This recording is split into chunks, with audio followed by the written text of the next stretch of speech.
ပြောင်းပြန်နေရလို့အဲ့အကျိုးဘာဖြစ်ဘာဒီတပြီလုံးဗျမ်းမထားရဖြစ်မင်းတို့ငါ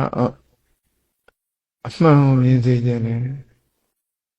မင်းလှုပ်ထားတဲ့ကြောက်တုံးကြီးကမင်းကိုအမှန်မြင်နိုင်အောင်ဘာမှမလုပ်ပေးနဲ့ဇီဒီကိုဘုရားအဆုံးမကွယ်မင်းသိအောင်လုပ်မင်းညမတက်တယ်မင်းညမကိုမေးကြည့်ငါဘာပြောခဲ့လဲဘုံတမ်းရဲ့မိမအေးတော်ကြီးပြောလို့ငါ့ကိုတရားစကားပြောတာငါဘာပြောခဲ့လဲဆိုမင်းမေးကြည့်လိုက်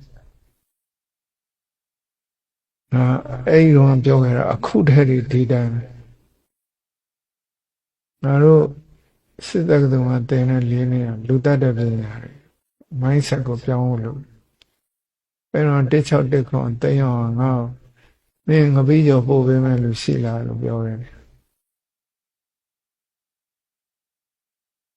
အဲ့တော့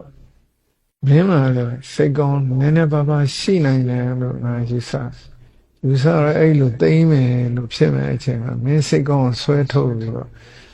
မဖြစ်ပါစေနဲ့ဆိုတော့စေစနာနဲ့အချိန်ပေါင်းများမှာပြောတယ်ဥပမာပြလူတွေတောက်လဲသေးတယ်အိုးမဲ့အိမ်မဲ့ဖြစ်တယ်မီးတွေလောင်စစ်တပ်ကိုလည်းပြင်ကြည့်လိုက်ဝီစီထဲရောက်အားမဖြစ်ဘူးဘုရားအဆုံးကအခြေခံကသီလနော်တရားခြေတာမဟုတ်ဘူးတကူမဟုတ်ဘူးနော်အဲ့ဒါသိအောင်လို့ဘုတော်ဆန်းစစ်အသက်80နဲ့မွေးနေပါမင်းကအဓိကပြောချင်တာဒီလောက်တိုင်းပြည်အတွက်အကျိုးရှိမဲ့ခေါင်းဆောင်ကောင်းဖန်ထောင်ချပြီးတိုင်းပြည်လုံးပဲမီးလောင်တိုက်သွင်းတဲ့အလုပ်ကနေရက်တော့ဆန်းစစ်ကြီးကိုလွှတ်ပြီးတော့တိုင်းပြည်ကောင်းတိုင်းပြည်မီးလောင်တော့မီးငြိမ်း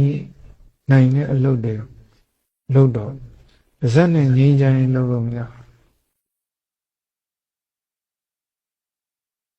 မင်းလုပ်နေအာမိတအမွေခံဖြစ်အောင်မလုပ်နဲ့ဒီလောက်လူတက်နေတာတော်လိုက်တော့အင်မတန်ကောင်းတဲ့ဘုရားအဆုံးအမမင်းရှင်ဘက်ကြီးတွေရောက်တော့မင်းရောက်ဟောမေးကြည့်တမ်းမြင့်ပထမဆုံးမမကြီးလာတော့ငါစီလာ